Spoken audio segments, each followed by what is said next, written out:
Our hunters are back in their tree stands, and they're on the hunt for big, beautiful Alberta whitetails.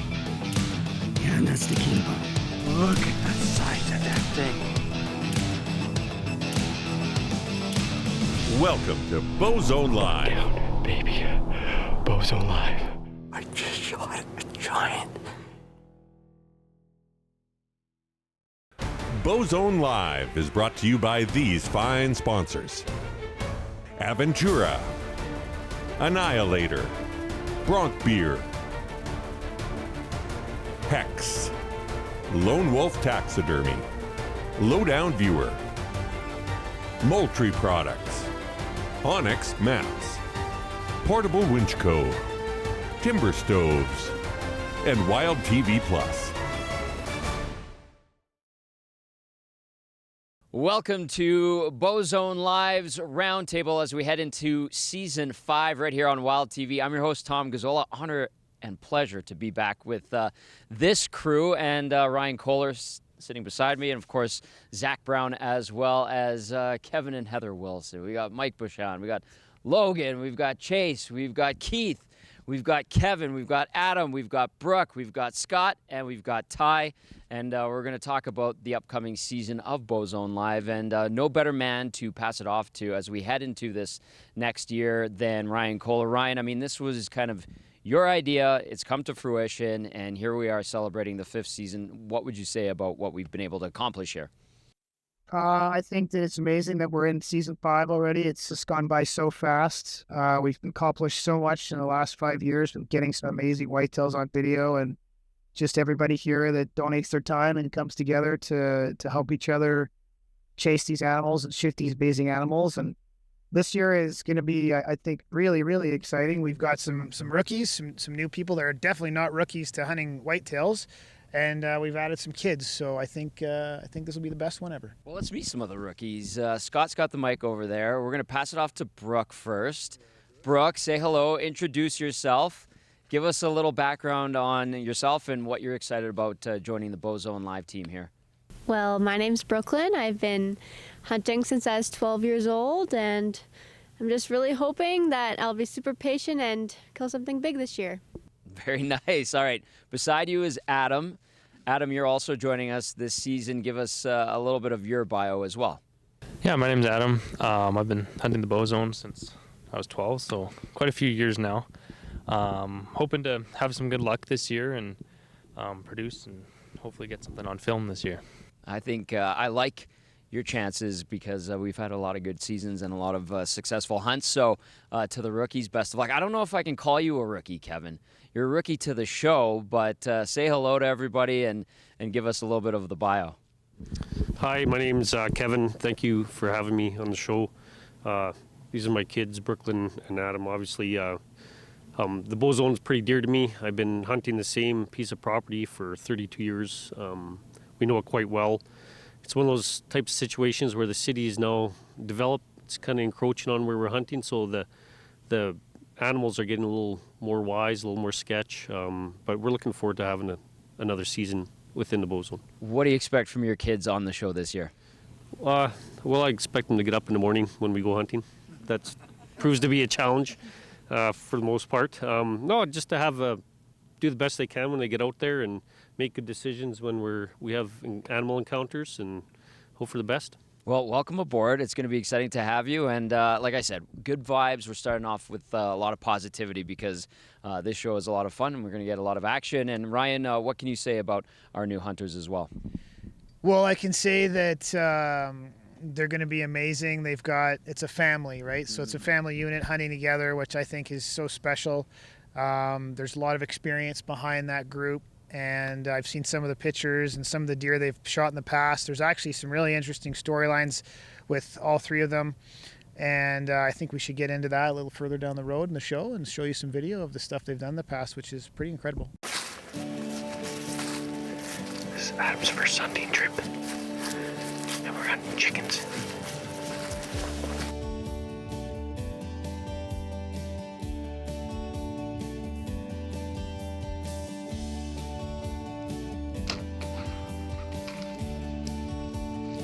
What did you just do? I just shot Was it your first bear?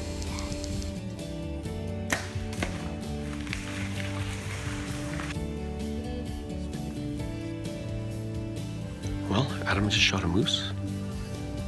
So, it looked like a good moose. Now the work begins, hey? Yep.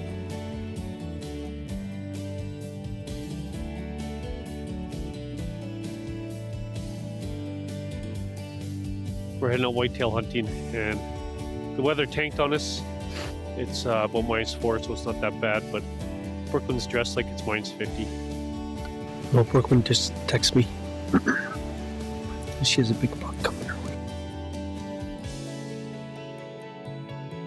Well, congratulations, man. Good job, Brooklyn. Wow.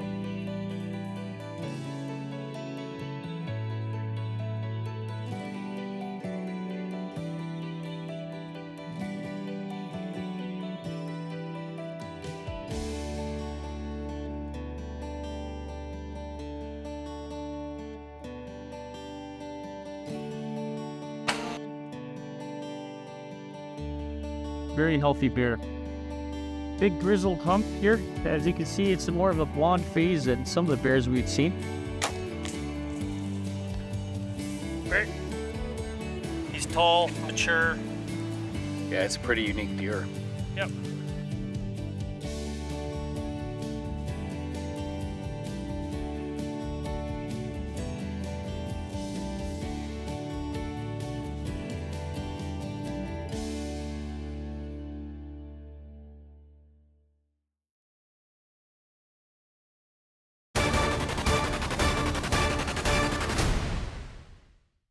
What are the physiological signs in a buck that indicate he is reaching peak rutting behavior? Thick neck.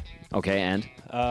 Swollen glands on the legs. He's going to be probably pretty stupid. He'll be a little bit maybe getting skinnier because he's running around like crazy. Their kind of snout kind of puffs up a little bit and their faces get a little bit more full. Grunting. It's probably one of the neatest experiences that you can have. Yeah. You'll get the black hawks, like his tarsal glands will go black. They throw caution to the wind, where they typically during the year they're all about survival, but right now they don't care. I mean, it's like 2 a.m. at the bar at Cowboys, right? You're bringing back some memories here. I figured I might. I got a little bit of that right, I think. 0.5. We're going to give him 0.5 on that one.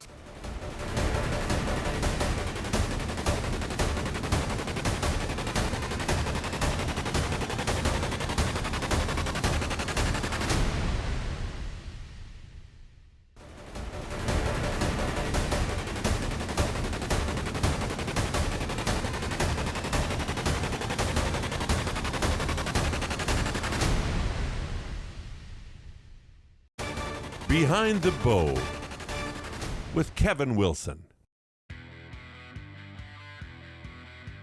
Bighorn sheep with a bow, a Dall sheep hunt. And I guess my all-time bucket list hunt is an ibex hunt. In black bear attacks that end up in a fatality, most of those are because the black bear has some kind of encephalitis. So like crazy people kill people, crazy bears kill people. The biggest gear upgrade that I made personally was going to a battery-powered vest, so a heated vest. From October 26th on, I'm looking for those primary scrapes, and I set up over those. I'm not superstitious at all when it comes to my hunting. I'm, I don't have any sort of gear that has to be with me each time or a lucky hat or anything like that. I honestly believe if things are meant to be, they're meant to be. So I just hunt hard, put in my time, and it usually pays off. Understanding anatomy is a huge thing. So understand where the lungs are, understand where the heart is, and limit the distance that you're shooting to what you're fully capable of. Behind the Bow with Kevin Wilson. Zack Brown, welcome back. How have you been? We haven't seen you since, last November? What's new with you? My summers are filled up with working the fishing lodge that I manage, the Northwest Territories, so that takes up the majority of my summer. I miss out on, I think, some of the summer scouting, and I see some whitetail velvet pictures, and my cameras ended up dying, a lot of them.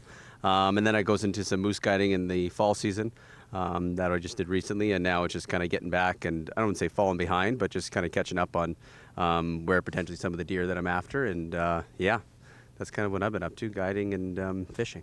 And you're also wearing flip-flops on a very cold day. I did happen to notice that. It is a warm season, so. Sure. Okay. Speaking of that, that's a perfect segue into the Farmer's Almanac. And no better person to get into it with than Kevin Wilson as we pass the mic down to Kev, because he absolutely studies the science of. I'm teeing you up here, Kev, but the Farmer's Almanac this year, what can you tell us as we get set for the hunt? You know what? I just heard about it the other day. So oh, come on. The word on the street is that it'll be a little bit colder, a little bit more snow. You know, we got to be a lot colder than last year. How do your bones feel?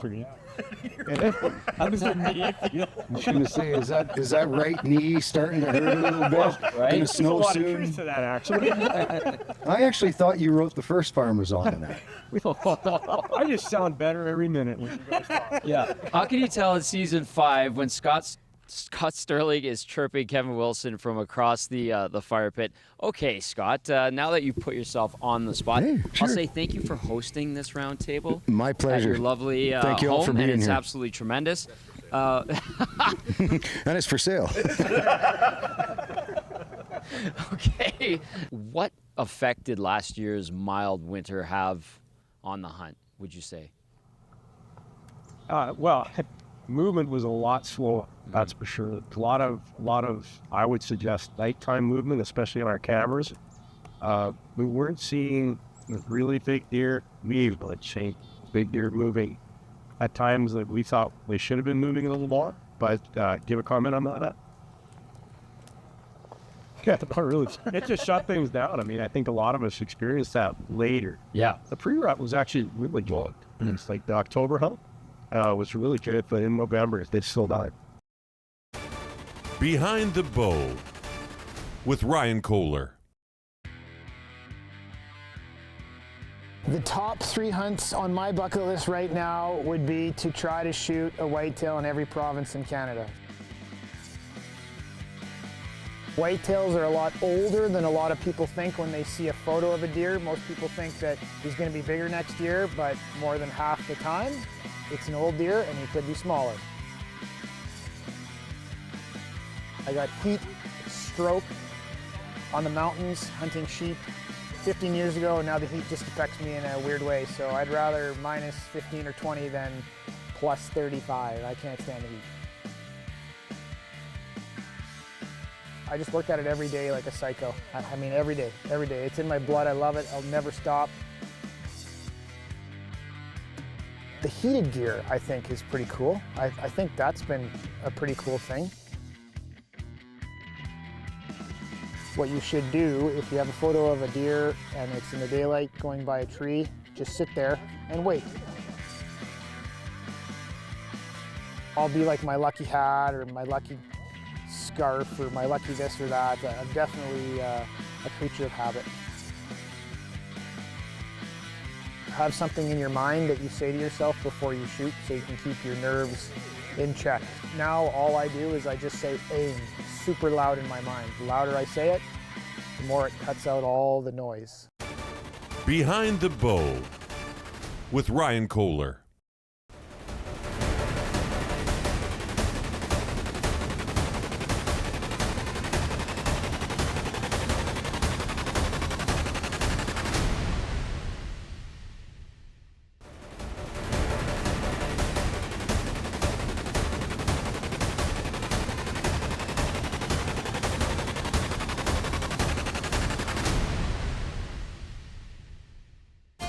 Your next adventure begins now with Aventura. This innovative heated beverage delivers instant warmth anywhere thanks to self-heating technology that warms your drink in just 3 minutes. Whether you're camping, hiking, or standing quietly in your tree stand, Aventura is an adventure essential for a hot drink or nourishing soup. Enjoy the taste of true convenience on the go with Aventura. Behind the Bow with Keith MacDonald. My number one is Alaskan bull moose archery hunt, a whitetail hunt in Illinois or Kansas, and then obviously Rocky Mountain Round. I'd rather be in a dry -40 than a wet -2. I try to get to the gym quite a bit because you need to be physically in good shape to sit in a tree stand in -40 for 8 hours. The days of going to check your trail cameras every couple days, maybe having to change batteries, changing SD cards and all that is gone. You can just get a text right to your phone and you can see exactly what's happening in the woods, and that's obviously the best upgrade I've seen. A lot of young hunters, they see a flash out of their eye and they automatically go like this and they're looking. Minimize your movement and be patient. That's my biggest tip to anybody who's bow hunting. For me, a big one, it's kind of funny if you don't know, but owls. If I see an owl, I don't care what day, what could be the best day of the year. If I see an owl, I'm not going to hunt in that area. I'm climbing down to my tree stand and I'm going somewhere else. Shoot your bow. Make sure everything is in working order before you go and climb that tree stand. And I like to have a checklist as well, so I know exactly that I don't get into my stand and I forget something important. Behind the Bow with Keith MacDonald. Let's get into the technique and strategies here. I'll start with you, Zach. Go-to calls for you and strategy going into the year when you're looking to take down a big whitetail. Yeah, I mean, this start early October when you have these bucks that are going around, you know, the does are starting to let them know that they're getting ready for estrus. And what does that sound like? The does themselves? The call? You're wanting a bleat? I mean, I don't know if I can say that on TV. But, I'm sorry. Yeah. Okay, I'll save that for the tree stand. That's tree stand talk. And I don't know. I mean, I think I'm starting to rattle a little bit more when it comes to early October. I usually follow it up with some snort wheezes and some grunts. Again, you kind of play the wind. You play on what your cameras are telling you. If you're seeing bucks that are checking scrapes in your daytime activity, that might lead you to do one or the other. Sometimes sitting still and just waiting can be the best approach. Yeah, I'm usually using cameras, talking in the group, seeing what other people are doing. I kind of just feed off of Logan. I mean, his early successes kind of lead me to just kind of whatever he's saying kind of goes. What's great is you just put yourself on the spot, Logan, with that chirp for Zach. Let's pass the mic over to Logan. All right, how about yourself, your go-to calls and your rattling technique? What do you like to go with? Well, first I'll do a doe and estrus. No, I won't. I think Zach hit the nail on the head. You got to watch what's going on in your spots. I didn't have to call because this year I happened to tag out on opening day, so they're really not talking too much at that time. But like Zach said, later on in the rut, you're hearing a little more doe bleats, deer grunts. You can use your rattling antlers, become really effective late October, throughout November. There's lots of tools in the bag. You just kind of got to use them at the right time. Let's go to Keith.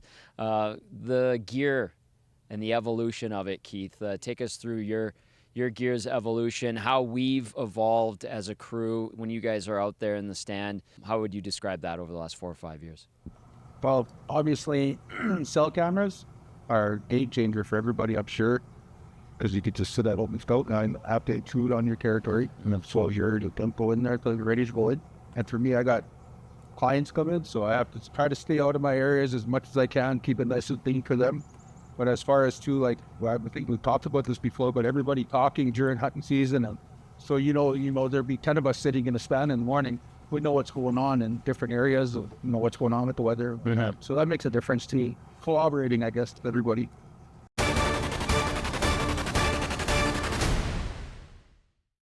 What season of Bowzone Live was the coldest? Oh man, season 2 for sure. 2 years ago, I think, was the coldest. Season 30, so that would have been season 3? Oh, I'm going with number 1.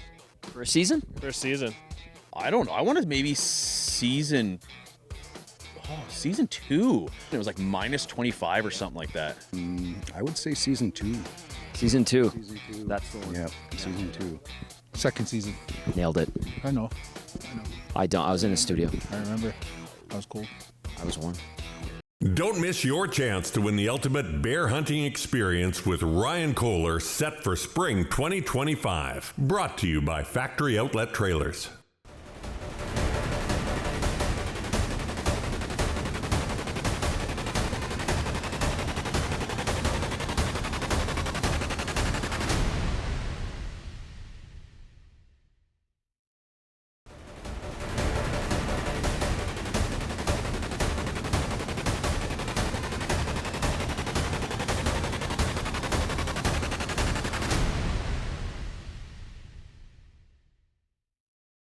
How about bow technology? Scott, I'll go over to this side. How has that changed in the last little while here? The bows are getting faster.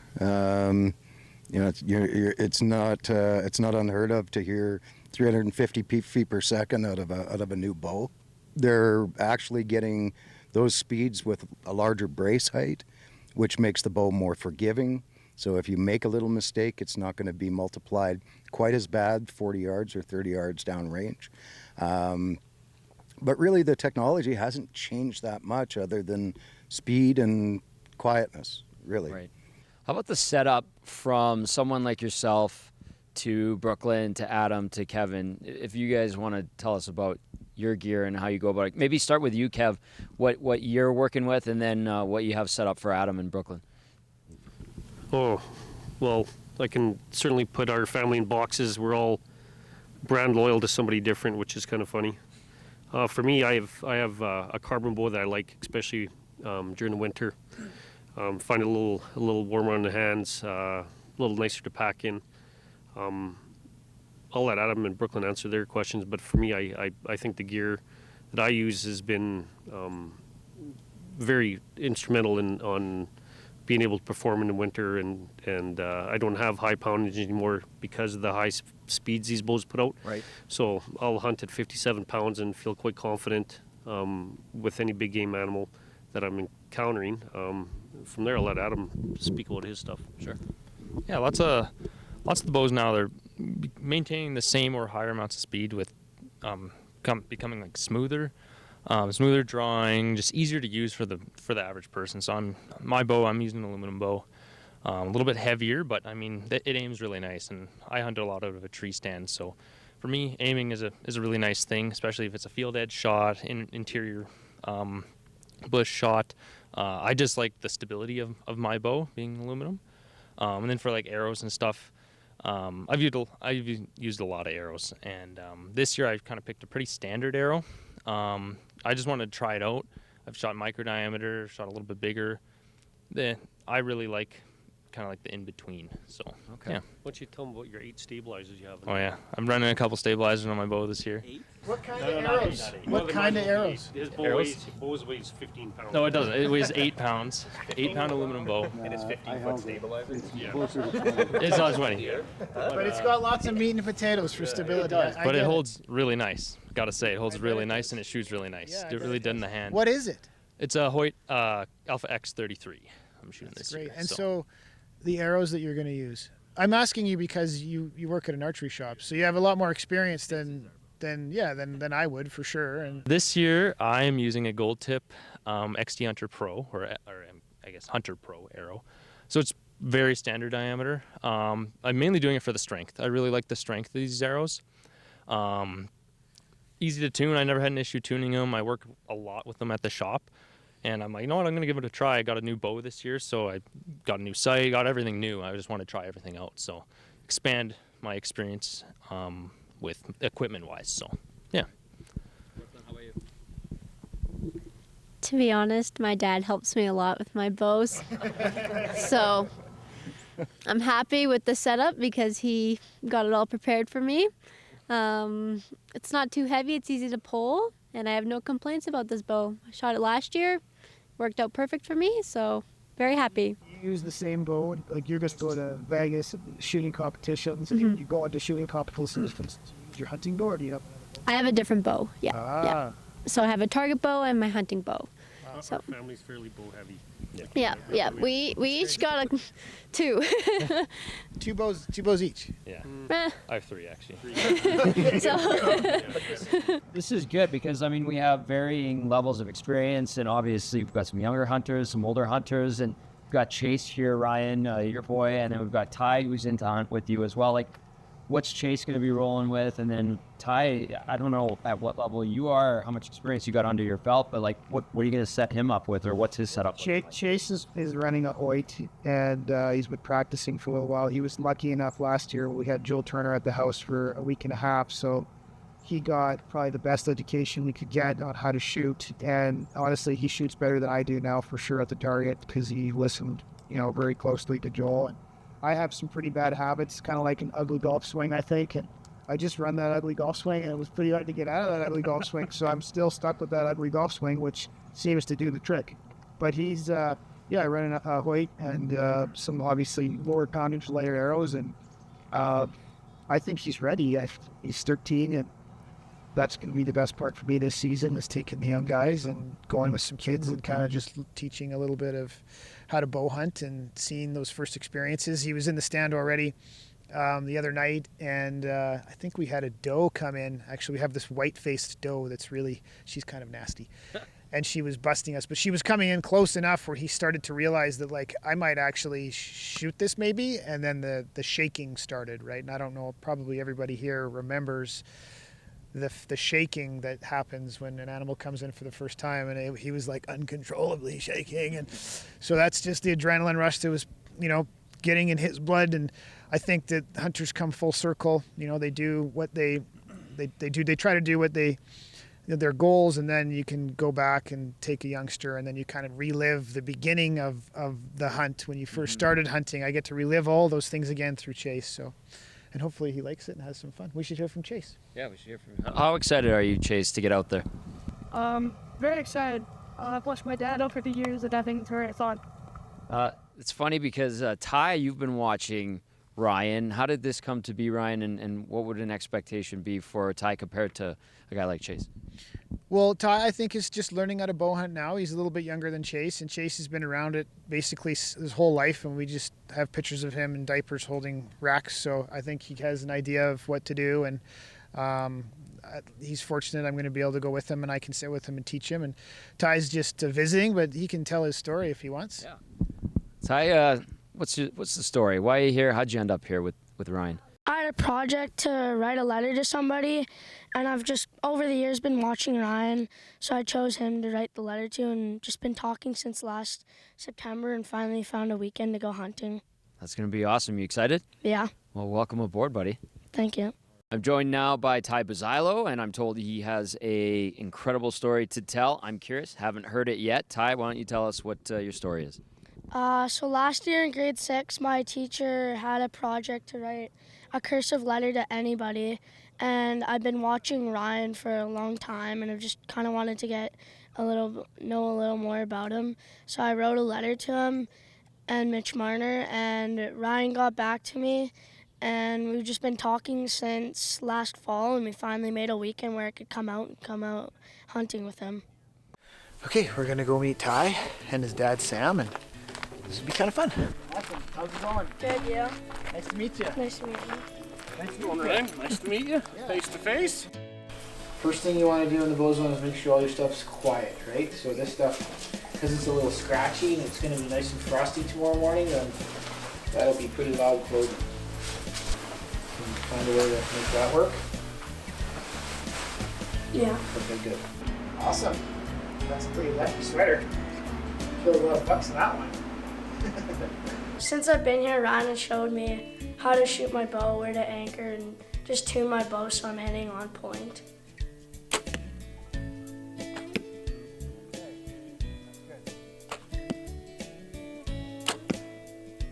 So he's quartering away right now, and it's real good. So if you put an arrow right there, it's going to go through his whole body, right? So that's a real good one.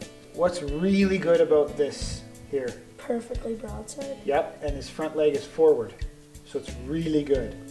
So right in here is the heart, right? Yeah. And this whole big target right here is the lungs. It's my first night with Ty. We're gonna head out into the stand and we're gonna try and rattle in some big bucks. What do you think, buddy? Hopefully we get one. Are you excited? Yeah. Yeah? We got about a kilometer walk into the back area where there's a big bush and there's lots of bucks living back there. I don't know if we can rattle one in tonight, but we're sure going to try, and if we can get one into 10 yards, I think Ty can put an arrow through his heart. Okay? Can you handle that? Yeah. Okay. Off we go. Is this cool? Yeah. Sounds like a good spot. Yeah. Let's go. What is that? Buck scrape. You think it's a big one? Hopefully. All right.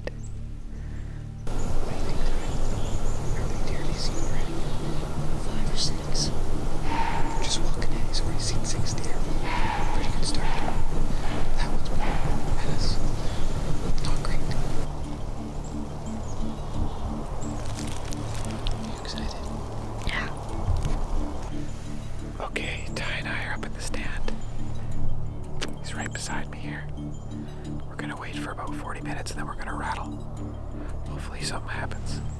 How's it going, buddy? Good. Okay. We're in a dynamite spot. Lots of bugs. Okay, so at this time of year, the leaves, they make a lot of noise.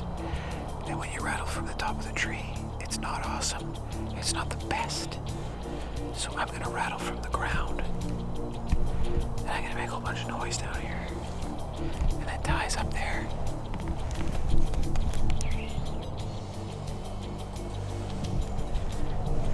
And then we'll see if we can draw a buck in. I used to do this when I was a kid, so that's why I thought of it. Because this stuff's fun for kids. So hopefully it's fun for you, dude. Hopefully it's fun for him. Because this is gonna be funny.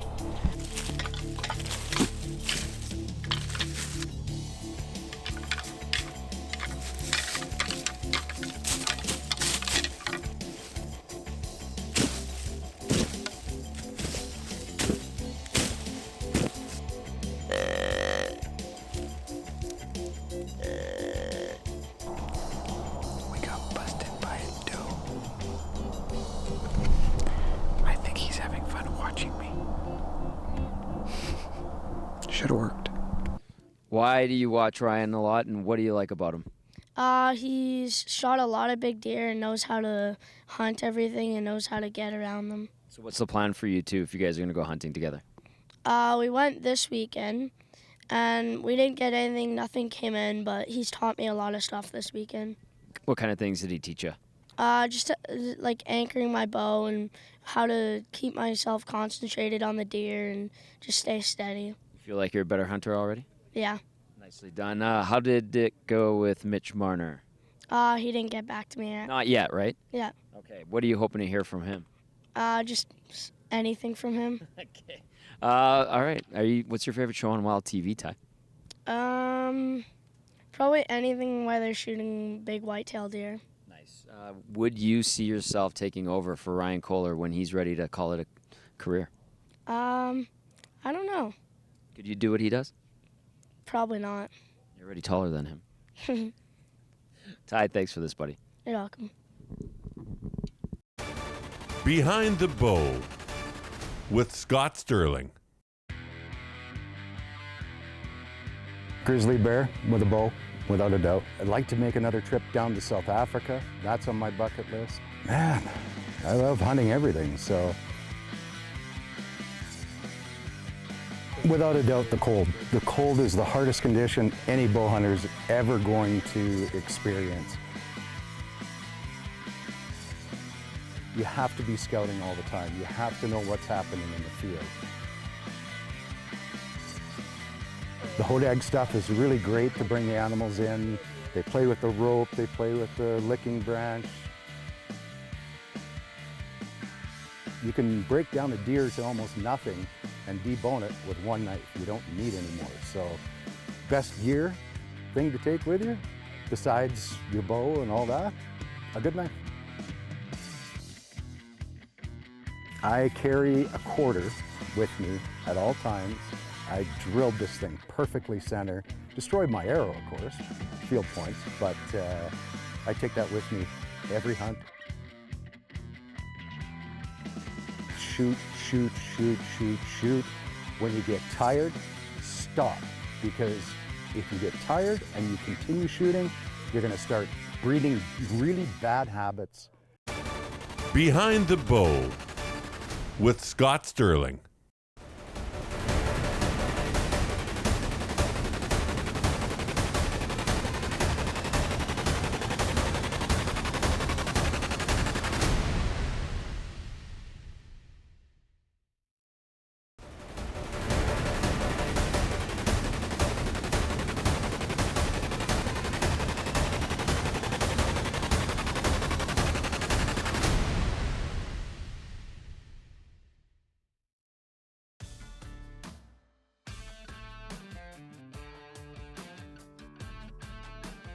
Hi, my name is Nick Taylor from Lone Wolf Taxidermy. We've partnered up with Wild TV for the past few years. We're offering up a free shoulder mount for whoever shoots the largest whitetail.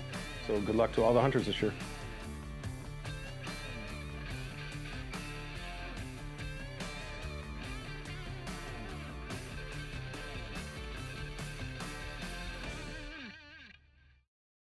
Okay, let's move on. We've got some new experiences that are going to be happening, Chase and Ty, obviously. And then we've also had some great experiences on this show through the first 4 seasons. Let's talk about some of the most memorable hunts. I think of Ricky comes to mind, but let's pass off. Anybody want to share their story, some that stand out the most? Maybe go to Heather, because Heather, you were like the OG, as we like to say. You had the first on Bowzone Live. I did kill the rooster. We were all it was like the dam waiting to break on that season. And when it happened, it was just perfect because I had watched a doe come and it was full rut, and I knew that this buck was following her trail. So it kind of allowed me to cheat with the camera a little bit because I was pretty sure I knew where it would go. And it stopped perfectly. And I often pray that God will give me a good shot, and did. So my buck went 40 or 2 year.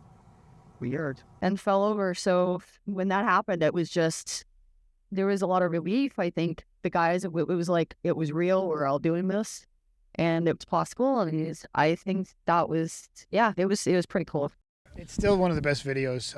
It's just the fact that you're in full frame, totally zoomed in on that shot. It's still one of my favorite videos. It might be one of my favorite. It is my favorite video, I think, because it's so good. So if you haven't seen that video, go to the Wild TV Plus app and you can watch all, 1, 2, 3, 4 seasons of Bowzone Live and watch the beginning to now. And she crushes it.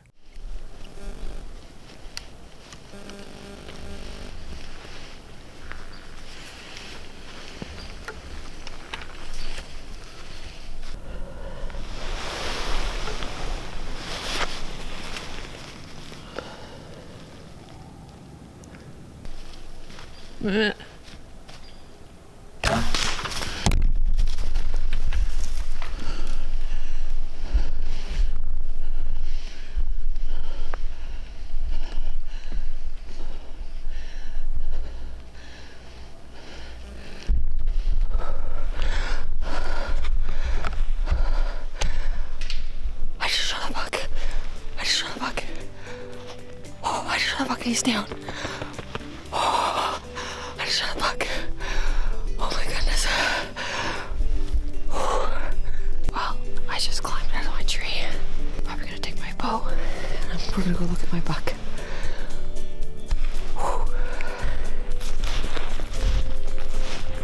Good.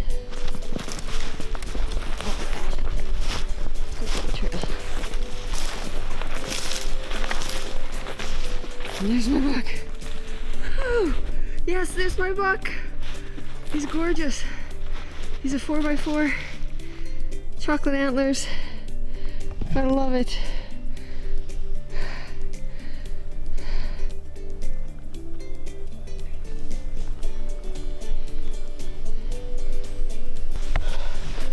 So there's my buck. He's gorgeous. I'm so excited. He's a 5x4. Perfect. Woohoo! I think there was a lot of emotion in that one for sure.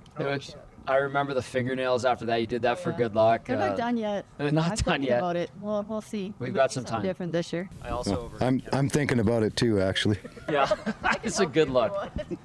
It's a good look.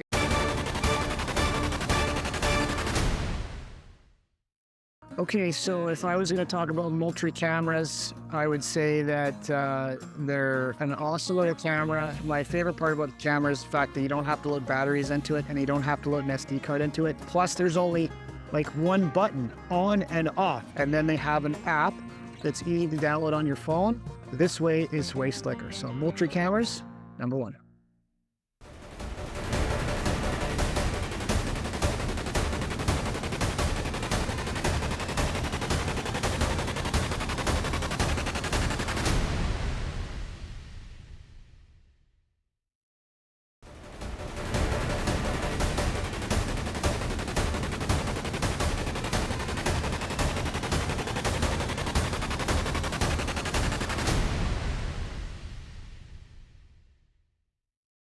Okay, let's talk about scouting and trail cams and planning those out. Do you want to start with that, Scott, and give us some of the strategy on that? Yeah, you bet. So, like Keith said, the cell cams are a game changer, right? This time of year, you're starting to see, or you should know exactly where your scrape lines are at. You should have the cameras on the scrapes and on their travel routes, because they're going to give you, it's going to give you the ability to kind of pattern them before the crops start coming off the fields. That's going to change things. So you might have to move them a little bit. Or like I said in our interview earlier, if you've got the hodag stuff, it's keeping those deer entertained, and they come back and they play with the rope, they play with the different stuff, and you don't have to be really specific on your location, but you want to be able to make sure that you know what they're doing, where they're traveling, and really, the more cameras you have, the better idea you're going to have what all the deer in your hunting areas are doing. Mm-hmm. The cameras are really interesting to me because you get to learn a lot. I think that the more you put out, the more you learn. The stuff that I'm learning now is aging some of these animals. It's been a long time since I've been bow hunting. I've been using the cameras. I've been using cameras since they were like this big. So I'm getting animals that are like, I think, really old. And people see pictures of a whitetail and they go, oh yeah, cool. Let them grow for another 2 years. They don't really know how old it is at all. Like, it's, unless you get it obviously young deer, I think that's an obvious thing. The other thing that I find really interesting with cameras now is I think the bigger bucks, I think they know. And the deer that I shot last year, I know he got spooked by the camera, and I had to move my stand and move my cameras to get him again. Otherwise, I don't think I was going to get him. I sent the Annihilator right through his lungs at 20 yards. And here's the other thing about the cameras. I think the bucks know they're there. I moved this camera from a different place because I think they know they're there. When you have a picture of a big deer, just stick it out. Just stay on it. Even if you're in a dirt field, in a weird little patch of bush. He came way across. Just stay on it. That's my advice. And enjoy your time in the stand. And if you kill one too early, then you're killing your fun. As we evolve, I truly believe that the animals that you're going to go after that are like mature and smart, I think they'll also evolve. And there's no doubt that it's a game changer. But I had another experience this year too, where I had a big whitetail hit a camera. It walked right up to it. It smelt it and hit it, and it took off. And I got it on another camera, and it didn't come back to the field edge for 4 or 5 hours later. So there's something to the fact that there's a sensitivity to either certain cameras or the light on the cameras or the noise it makes or something. So I do think that there's a lot to learn from the cameras for sure. You want to add anything to that, Zach?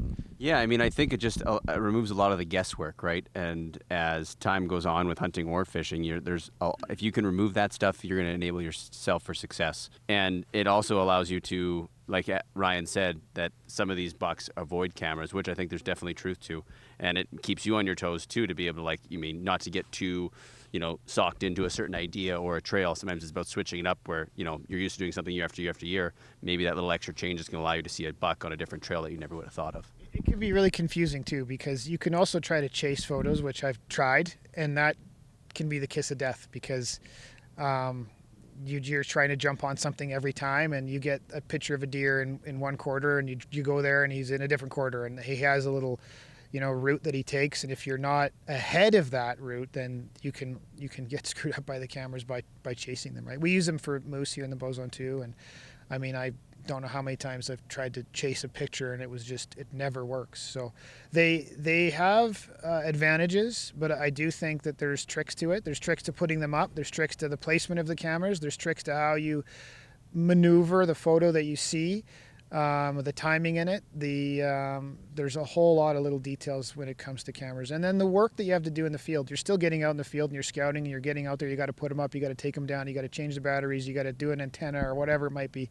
So it's still up in the air. They definitely help, but there's a lot of little pieces to it that make it also a challenge. So. The mental challenge of it as well is something that, through the first 4 seasons I've heard a lot about. And Logan, we saw your battle with Ricky, a memorable hunt, talking about memorable hunts. Well, I think I just had the night of my life. I just got down from the tree stand. I think I shot Ricky.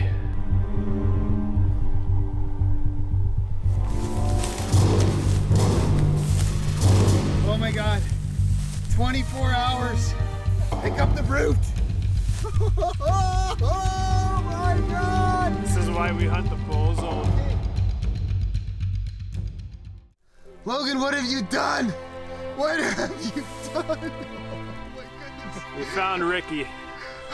Wow. Well, it was last night. Snuck into the stand. 2 does came out early. Light was fading. This guy came out of the bush across from me, about 60 yards away. Had me absolutely handcuffed.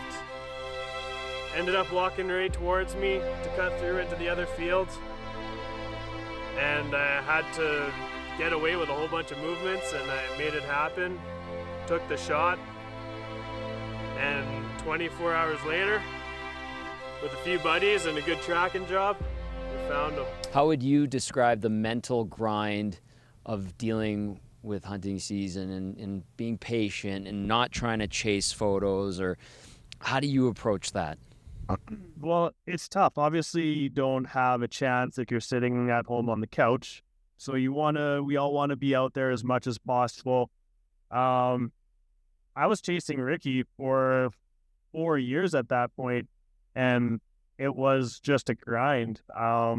Perseverance, I guess, but it definitely was really tough. Even just physically being worn down after being out there all day, every day for maybe a couple weeks on end at times, that wears you down. And the mental game, you just have to kind of buckle yourself in and keep on top of it. I know it's been said here by some of our really experienced hunters that sometimes it's best just to take that break. If you're feeling that burnout, your head's not quite in the game, is to maybe take whatever you need. Maybe you just need a few hours, half a day, maybe a full day, just to get that reset. Let your body kind of heal up, eat some good food, get a good sleep, and then get after them again. So I think everyone has or can have a little bit of a different way of dealing with it, but 100% it gets tough, and it gets really tough in the Bowzone.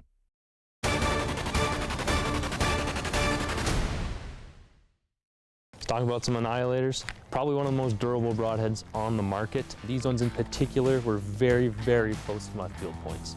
20 yards, 30 yards, 40 yards, very close, minimal adjustments for me. I really enjoy them and I would highly recommend them.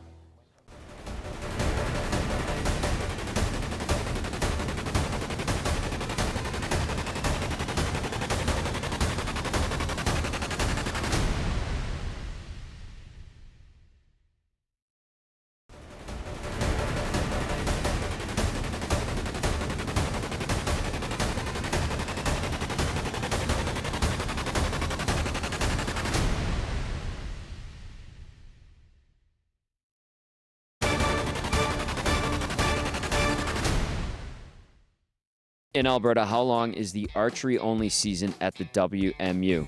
That includes the Edmonton Bowzone. 3 months. Give me the dates. September 1 to November 30th. Goes till the end of November. End of November from the beginning of September. September 1st to November 30th. 2 for 2. Well done. Which one do you want the answer for? Start with the one we're in. 247 is until November 30th. However, 248, which is Strathcona County side, you can do archery until I think it's December 5th. Well, actually 247 goes to November 30th, and then it goes longer into December for County Strathcona. That was more than correct. Well done. I'm going to say August 25th, or whenever, the last week of August till the 1st of December. Very close, like September 1st to November 30th. See, I was close. 0.5.